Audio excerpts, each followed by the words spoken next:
Hello everyone, welcome to CGPSC e Gyan. आज हम लोग एक टॉपिक डिस्कस करने जा रहे हैं जनरल साइंस का। वो है फिजिक्स का यूनिट एंड डायमेंशन वाला पोर्शन। तो सबसे पहले हम लोग स्टार्ट करते हैं टाइप्स ऑफ फिजिकल क्वांटिटीज।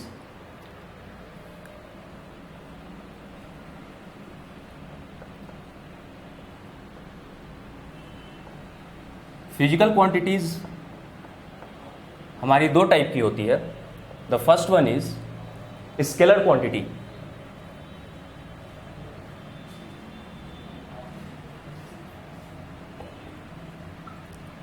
जिसको हम लोग हिंदी में भी कहते हैं अदिश। स्केलर क्वांटिटी वो क्वांटिटी होती है जिसमें सिर्फ मैग्नीट्यूड होता है और डायरेक्शन नहीं होता है। For example,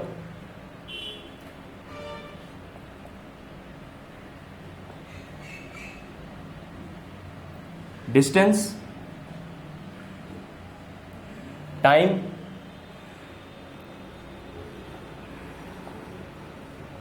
electric current. यहां पे एक चीज मैं आप लोगों को बताना चाहूंगा कि इलेक्ट्रिक करंट का एक डायरेक्शन होता है जो positive terminal of the battery से negative terminal of the battery, जो कि हायर पोटेंशियल पॉइंट से लोअर पोटेंशियल पॉइंट तक करंट फ्लो होता है। ये डायरेक्शन होने के बावजूद भी हम लोग इलेक्ट्रिक करंट को वेक्टर क्वांटिटी नहीं कंसीडर करते हैं, क्योंकि electric current triangle law and parallelogram law of vector addition को फॉलो नहीं करता है। और जो भी physical quantity triangle law of vector addition या parallelogram law of vector addition को फॉलो नहीं करती है वो वेक्टर क्वांटिटीज नहीं होती है। इसलिए इलेक्ट्रिक करंट हमारा स्केलर क्वांटिटी होता है। सेकेंड वन हम लोग आते हैं वेक्टर क्वांटिटी पे।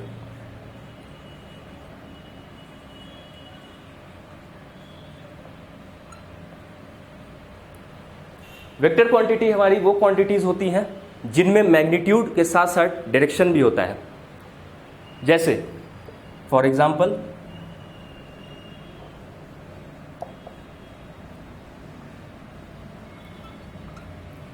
डिस्प्लेसमेंट,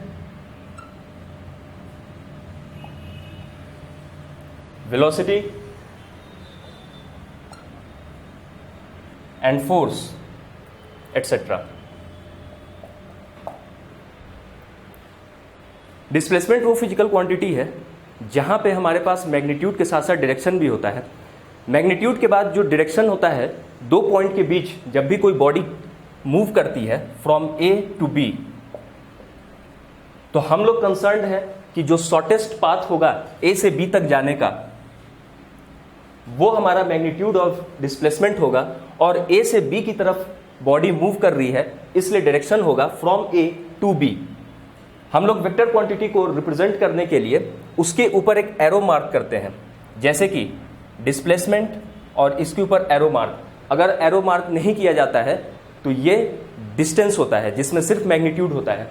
और कभी भी हम लोग ए पॉइंट से बी पॉइंट तक किसी भी रास्ते से ट्रेवर्स करके हम लोग डिस्टेंस कवर कर सकते हैं, जो कि कोई भी zig zag path, circular path या स्ट्रेट लाइन, कर्व्ड लाइन से हम लोग पहुंच सकते हैं। लेकिन जब डिस्प्लेसमेंट की बात होगी तो वो ए से बी तक जो शॉर्टेस्ट पाथ फॉलो होता है वो होता है, और वो एक फिक्स्ड पर्टिकुलर डायरेक्शन में होता है, इसलिए वो वेक्टर क्वांटिटी है। तो ये हमारी दो फिजिकल क्वांटिटीज थी, स्केलर क्वांटिटी, अदिश।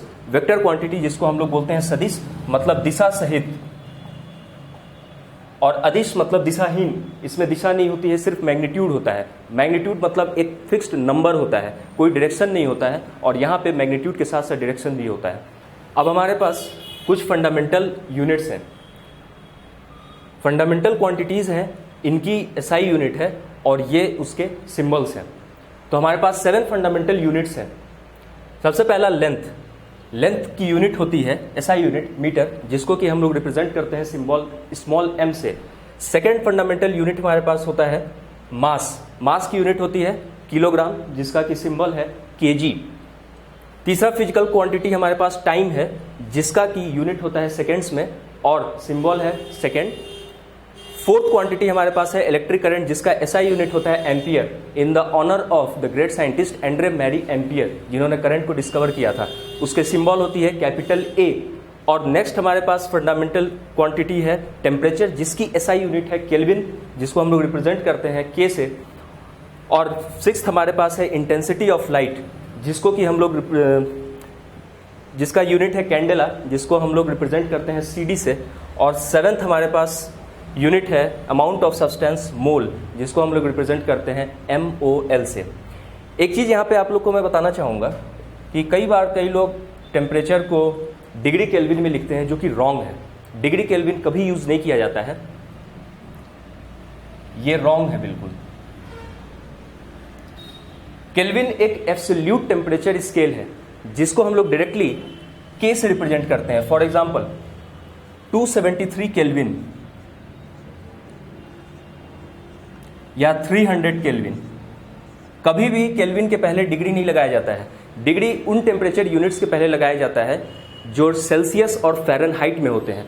जैसे टेम्परेचर अभी है 40 डिग्री सेल्सियस, या नॉर्मल ह्यूमन बॉडी टेम्परेचर होता है 98.5 डिग्री फ़ारेनहाइट। यहाँ पे हम लोग डिग्री का यूज़ इसलिए कर रहे हैं क्योंकि ये रिलेटिव टेम्परेचर स्केल है, लेकिन केल्विन हमेशा एब्सोल्यूट टेम्परेचर स्केल होता है, इसलिए हम लोग डिग्री का यूज़ नहीं करते हैं, क्योंकि यहाँ पे कोई रिलेशन हम लोग को शो नहीं करना है किसी रेफरेंस पॉइंट से, और ये एब्सोल्यूट टेम्परेचर स्केल होने के कारण डायरेक्टली K यूज़ करते हैं। अब हम लोग आते हैं नेक्स्ट सेवेंथ क्वांटिटी पे, जो कि है अमाउंट ऑफ सब्सटेंस, जिसकी SI यूनिट है मोल, रिप्रेजेंट करते हैं MOL। अमाउंट ऑफ सब्सटेंस मोल की डेफिनेशन क्या है? 1 mole of any substance, element और compound contains exactly Avogadro's number. अब एवोगाड्रोज का नंबर क्या होता है?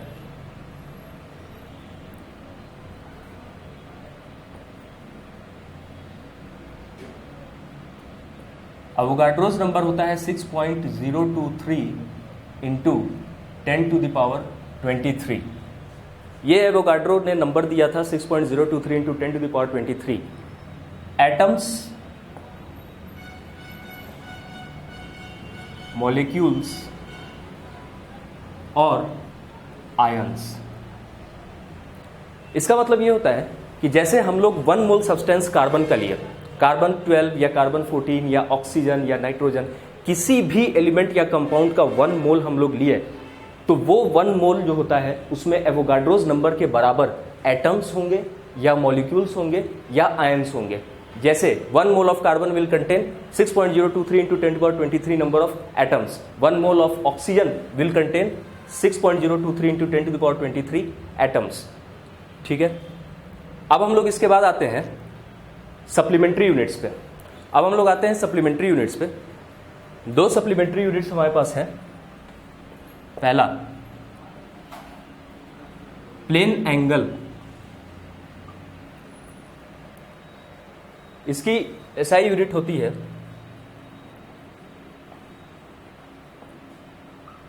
रेडियन। दूसरा है हमारे पास सॉलिड एंगल, इसकी SI यूनिट है हमारे पास स्टेरेडियन।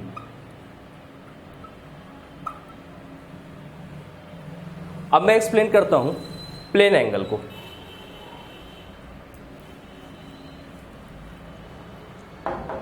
सपोज हम लोग एक सर्कल लेते हैं जिसका रेडियस स्मॉल r है। ये हमारे पास एक सर्कल है जिसका रेडियस है स्मॉल r। ये centre of the circle O और ये रेडियस का लेंथ OA। इस रेडियस के लेंथ के बराबर हम लोग एक लेंथ लेते हैं जो पॉइंट A से लेकर पॉइंट B तक जाएगा, और ये लेंथ AB आर्क कट करेगी सर्कल पे। सर्कल के सर्कमफ्रेंस पे एक आर्क कट करेगी, arc length AB, which will be equal to small r, radius of the circle. और इस आर्क लेंथ को हम लोग ज्वाइन करते हैं पॉइंट O से। ये सेंटर ऑफ द सर्कल से जब रेडियस के लेंथ के बराबर का एक आर्क AB में कट किया सर्कल के सर्कमफ्रेंस पे, तो जो एंगल सेंटर पे सबटेंड होता है वो एंगल 1 रेडियन के बराबर होता है। सो हमारे पास 1 रेडियन आता है approximately equal to 57.3 degree 1 radian is equal to 57.3 degree, जब रेडियन से हम लोग डिग्री में कन्वर्ट करते हैं। अब एक स्टैंडर्ड फॉर्मेट है जिससे कि हम लोग रेडियंस को डिग्री में और डिग्री को रेडियंस में कन्वर्ट कर सकते हैं। पाई रेडियन, ये पावर में c रेडियन को रिप्रेजेंट करता है। So pi radian is equal to 180 degrees. तो 180 डिग्री में अगर रेडियन को में कन्वर्ट किया जाए तो पाई रेडियन आएगा, या पाई रेडियन को डिग्रीज में कन्वर्ट किया जाए तो 180 डिग्री आएगा। और similarly 2 pi radian will be equal to 360 degree. अब ये यूनिट कन्वर्ट कैसे होती है? जैसे पाई रेडियन 180 डिग्रीज के बराबर होता है, तो 1 रेडियन हमारा क्या हो जाएगा? 180 अपॉन पाई। तो जब भी हमारे पास रेडियन वैल्यू दिया रहे और उसको हम लोग को डिग्रीज में कन्वर्ट करना है, तो हम लोग 180 बाई पाई से मल्टीप्लाई करेंगे। In the same way 180 degree pi radians है, तो 1 degree will be equal to pi upon 180। ये वाइसे वर्जा दोनों के बीच का इंटर कन्वर्जन फॉर्मेट है। अब हम लोग नेक्स्ट आते हैं सेकेंड नंबर, जो हमारा सप्लीमेंट्री यूनिट था, सॉलिड एंगल।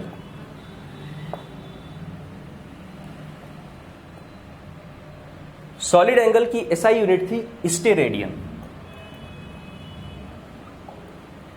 प्लेन एंगल को जैसे मैं एक्सप्लेन किया हूं सर्कल की हेल्प से, तो अब मैं सॉलिड एंगल को एक्सप्लेन करूंगा एक स्फीयर की हेल्प से। सपोज दैट कि मेरे पास एक स्फीयर है, इस स्फीयर का सेंटर O से रेडियस में कट करूंगा R। इस रेडियस का स्क्वायर जो होगा, ये सपोज करते हैं हम लोग की एरिया, रेडियस का स्क्वायर कोई एरिया आ रहा है, उस एरिया का स्फीयर के सरफेस पे हम लोग जब लेंगे, स्फीयर के सरफेस पे जो एरिया कवर करेगा ये R स्क्वायर, और ये जब कनेक्ट करेंगे हम लोग O सेंटर से, तो एक कोन फॉर्म होगा। क्योंकि एक 3D फिगर होता है स्फीयर, इसलिए एक कोन फॉर्म करेगा, और वो जो भी कोन का क्रॉस सेक्शनल एरिया स्फीयर के सरफेस को कवर करेगा, उसका सेंटर से जो एंगल सबटेंड होगा वो एंगल कहलाता है सॉलिड एंगल, और उसकी एसआई यूनिट हमारे पास है स्टेरेडियन। अब हम लोग आते हैं कुछ यूनिट्स ऑफ एस्ट्रोनॉमिकल डिस्टेंस पे।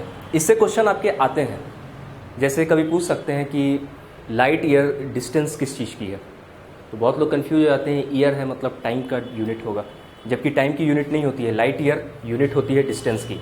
वैसे ही एस्ट्रोनॉमिकल यूनिट भी एक डिस्टेंस है, बहुत बिग डिस्टेंस होती है, और पैरालैक्स भी एक यूनिट होती है। तो हम लोग आते हैं one astronomical unit. One astronomical unit क्या होता है? Mean distance between earth and sun. मैं मीन या एवरेज डिस्टेंस की बात कर रहा हूं सन और अर्थ के बीच में, क्योंकि path of earth is ellipse. कभी भी प्लैनेट सन के चारों तरफ सर्कुलर पाथ में रिवॉल्व नहीं करती है। तो जो रिवोल्यूशन प्लैनेट का होता है, जो पाथ हमारा बनता है, वो एक इलिप्टिकल शेप का बनता है।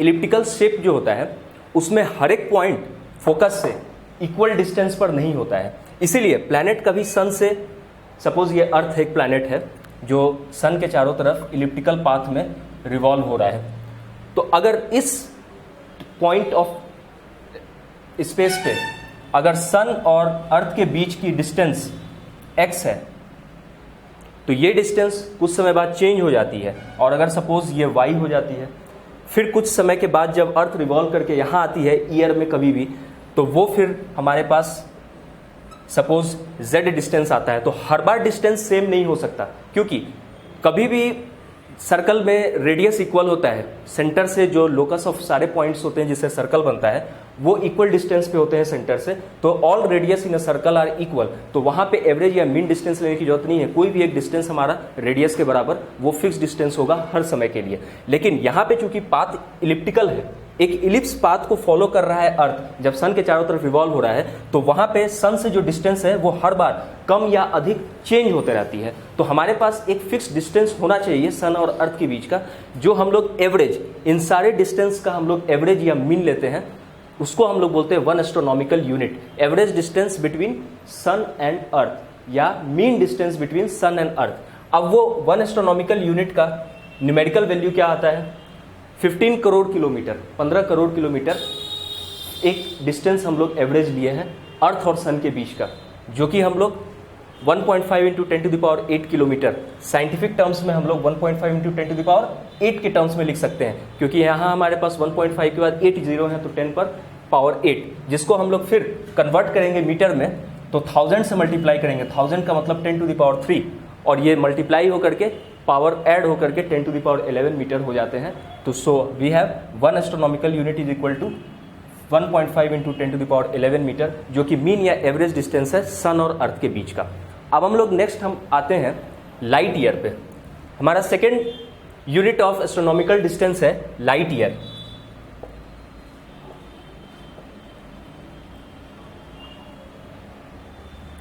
दो लार्ज डिस्टेंस पे स्टार्स हैं या दो बहुत ही लार्ज डिस्टेंस पे गैलेक्सीज हैं, उनके बीच का डिस्टेंस इतना ज़्यादा होता है कि हम लोग उसको नॉर्मली किलोमीटर या मीटर में रिप्रेजेंट नहीं करते हैं, हम लोग उसको लाइट ईयर्स में रिप्रेजेंट करते हैं।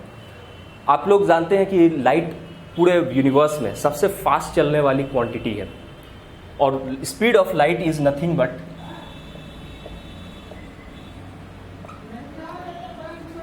3 इंटू 10⁸ मीटर पर सेकेंड, जिसको कि हम लोग बोल सकते हैं 3 लाख किलोमीटर पर सेकेंड। एक सेकेंड में लाइट ट्रेवल करता है 3 लाख किलोमीटर, जिसको कि हम लोग साइंटिफिक टर्म्स में लिखते हैं 3 इंटू 10⁸ मीटर पर सेकेंड।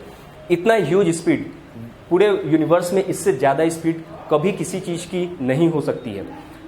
इस स्पीड से लाइट ट्रेवल करते हुए भी जब इसको हम लोग कन्वर्ट करते हैं कि 1 ईयर में लाइट कितना डिस्टेंस कवर करेगा, क्योंकि ये जो डिस्टेंस कवर हो रहा है 3 इंटू 10⁸ मीटर पर सेकेंड, वो 1 सेकेंड में डिस्टेंस कवर हो रहा है।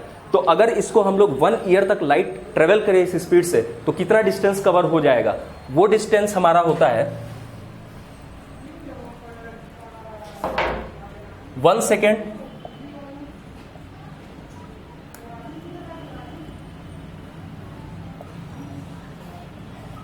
1 सेकेंड में ये डिस्टेंस कवर हुआ 3 into 10⁸ metre speed into, so distance क्या हो जाएगा?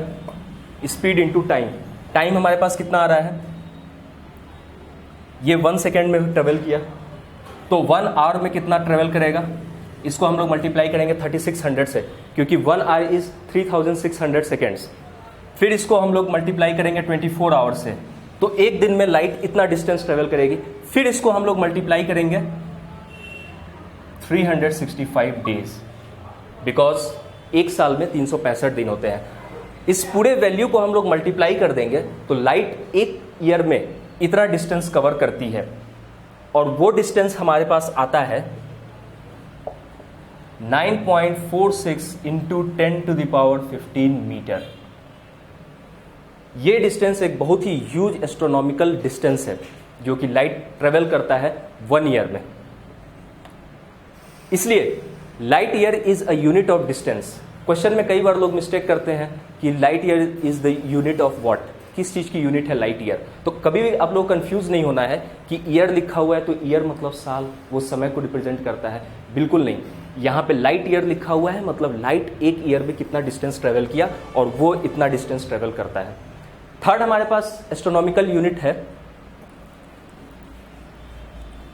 एस्ट्रोनॉमिकल डिस्टेंस को मेजर करने की तीसरी यूनिट हमारे पास है पैरेलैक्स।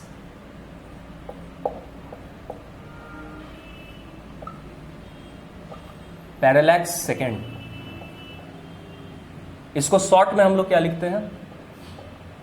पारसेक। यह भी कई बार क्वेश्चन में आता है, बेसिक क्वेश्चन है यूनिट्स का।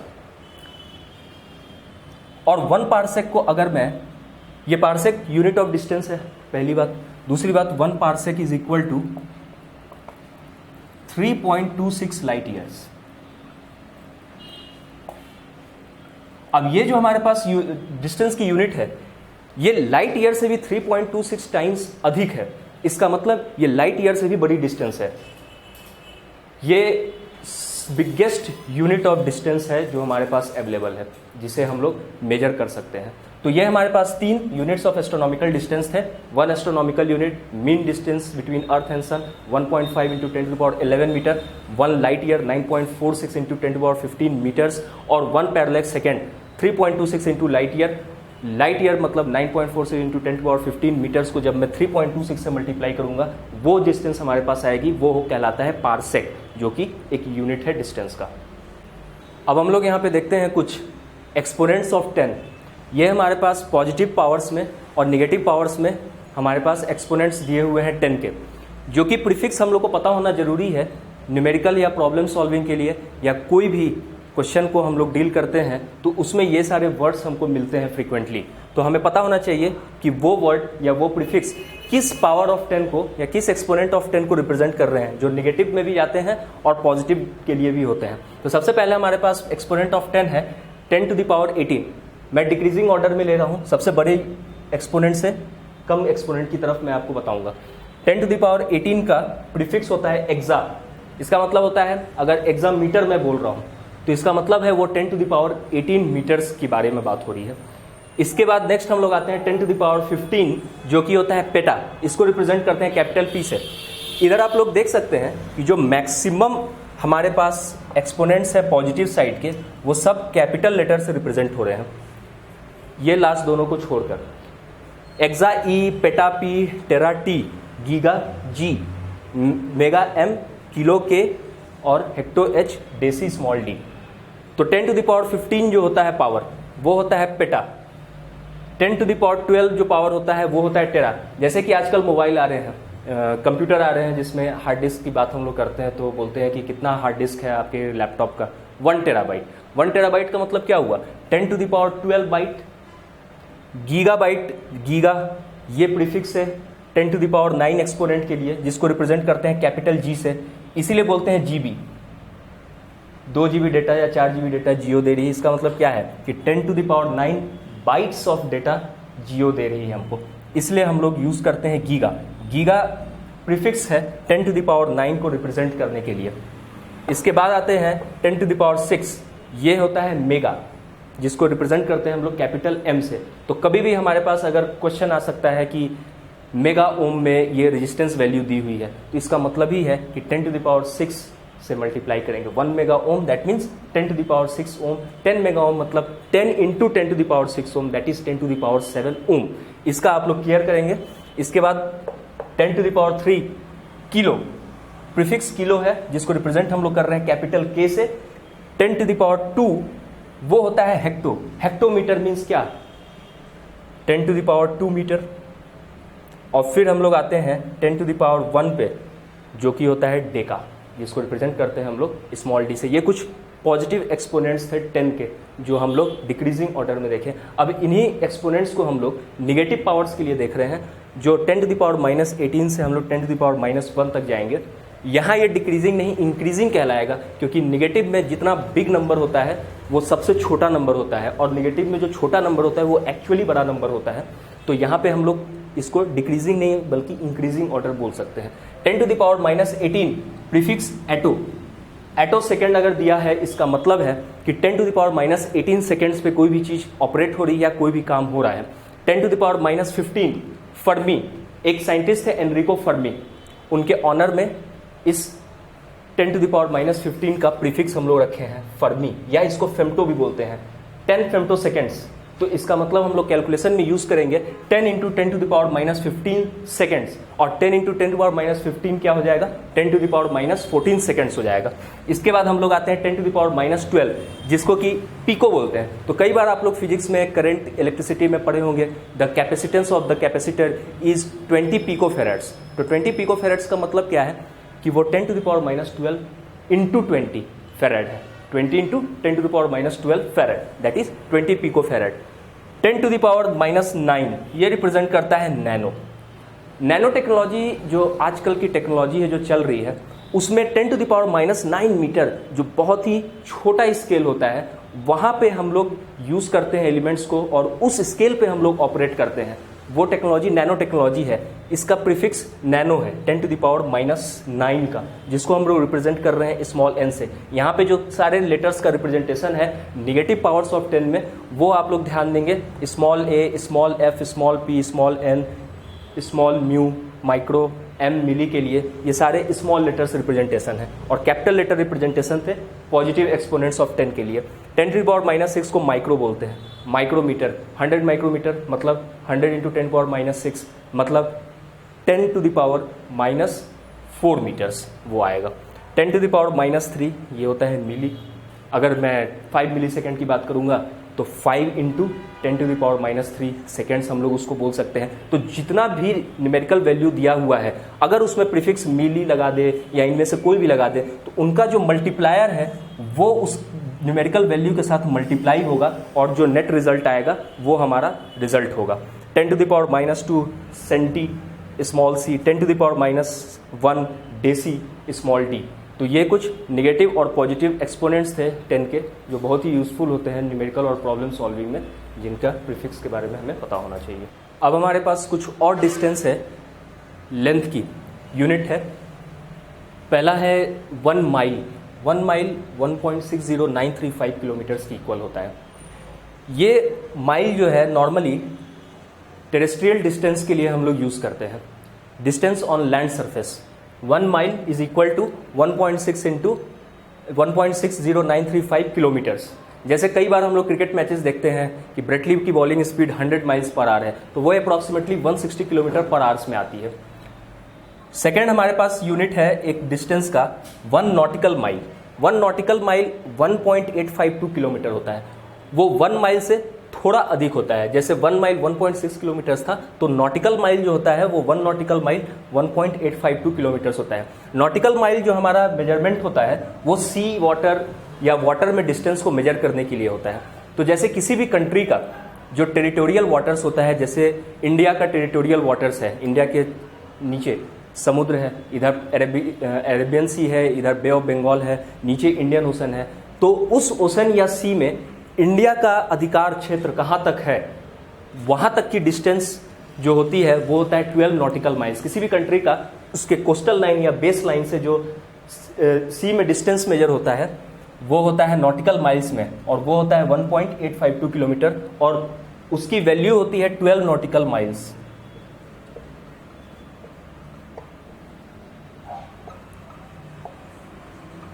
तो आप कभी भी मैप खरीदेंगे तो उसमें नीचे आपको मिलेगा ये देखने को, India's territorial waters extend up to a distance of 12 nautical miles. मतलब भारत का उस अपने पास के समुद्र पे जो पानी पर अधिकार क्षेत्र है वो 12 नॉटिकल माइल्स तक है। वहां तक इंडिया अपने कोस्ट गार्ड्स, नेवी और फिशरमैन को भेज सकती है, वहां तक अपना ऑपरेट कर सकती है। उसके बाद स्टार्ट होता है इंटरनेशनल वाटर। इंटरनेशनल वाटर जो इंटरनेशनल ट्रेड पर्पस डिफेंस के लिए यूज होता है वो कॉमन है सभी के लिए, वहां से सब आ जा सकते हैं। लेकिन इंटरनेशनल वाटर को क्रॉस करके 12 नॉटिकल माइल्स तक के डिस्टेंस के अंदर कोई इन्वेड नहीं कर सकता है, क्योंकि वो उस कंट्री की टेरिटरी होती है। तो इंडिया की भी वैसे ही 12 नॉटिकल माइल्स तक टेरिटोरियल वाटर एक्सटेंड होते हैं, जिसको कि किलोमीटर्स में मैं कन्वर्ट करूंगा तो वो आएगा आपका अप्रॉक्सीमेटली 22.2 किलोमीटर्स। तो फ्रेंड्स, आज का हमारा लेक्चर, ये वीडियो आप लोगों को कैसा लगा ये आप जरूर कमेंट सेक्शन में जाकर बताएं, और कोई भी आपको इससे रिलेटेड डाउट हो, क्वेरी हो, तो आप वहां कमेंट सेक्शन में अपने डाउट्स को पूछ सकते हैं, मैं आंसर दूंगा सबका। और हमारे इस वीडियो को आप ज़्यादा से ज़्यादा लाइक कीजिए, शेयर कीजिए, कमेंट कीजिए, और हमारे चैनल CGPSC E-ज्ञान को सब्सक्राइब कीजिए। Subscribe our YouTube channel and press the bell icon to never miss an update from CGPSC E-ज्ञान. Visit our website visualcard.com to get complete video series.